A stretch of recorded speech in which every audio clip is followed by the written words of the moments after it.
Finally, we have another of this year's Hall of Fame recipients who also passed on. And it's a great pleasure for us to have Aaron Koenig here with Koenig Equipment to honor his late uncle, Uncle Ray, of the John Deere Dealer Group, Koenig Equipment, which has a 121-year history. Ray was notified of this honor just days before his passing in December. And during his tenure, Koenig Equipment grew from one location in Botkins, Ohio in the 1970s to 15 locations. And for 15 years, they were entrusted by both John Deere and Case to have contracts at the same time in different states. That doesn't happen without great respect, trust, and integrity. And he was credited with great vision in succession planning, was one of the first to have a fiduciary board, and he served in numerous capacities at the regional and national associations. And one of the things that's special about having Aaron back here today is when we were getting this Dealership Mind Summit started, our first themed one was on the theme of succession planning. And Aaron and Ray got up there together and told all the dealers why this is important, why you need to do it, why you need the discipline. And it was a very special seminar that the fingerprints are all over this industry. And right now, Aaron, I'd like to, if you'd like to say a few words about Uncle Ray and your business. I would. I'll actually use the podium. Sure. Absolutely. So thanks to Kim and Mike and the Lessiter Group for recognizing my Uncle Ray. I was listening to you describe the purpose, the mission, the meaning behind these awards. And what resonated that most, I think, describes Ray in his career is integrity, innovation, and independence. That's him in a nutshell. And I would add to that, based on your comment about us being a Case and a John Deere dealer simultaneously, courage.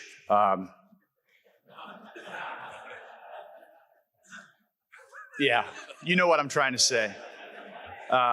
No one had courage like my Uncle Ray. So Raymond P. Koenig, my uncle, my mentor, my inspiration.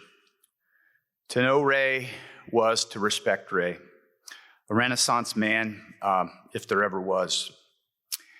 As an association leader and policy influencer, he was an advocate for all equipment dealers, regardless of color or size.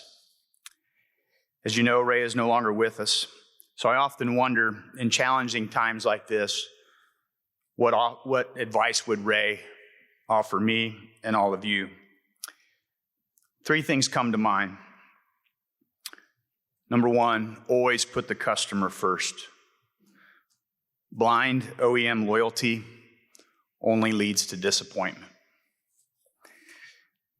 Hopefully there's no OEMs in the room.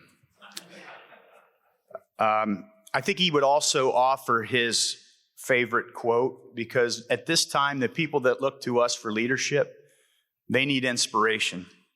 And I don't know who's responsible for this quote, but Ray would often say, "Dream no small dreams, for they have no power to move the hearts of men."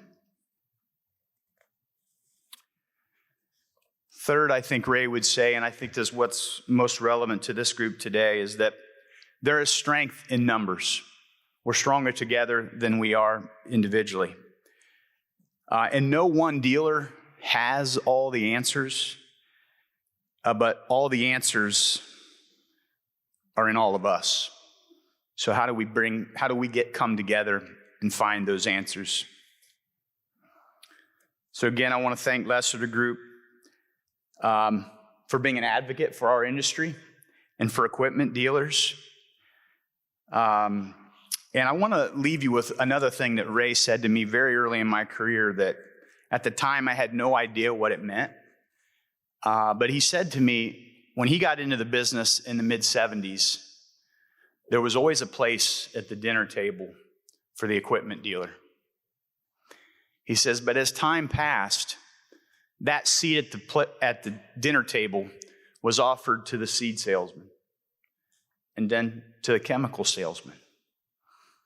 And he said, our challenge is to find, once again, our seat at the dinner table. Thank you very much.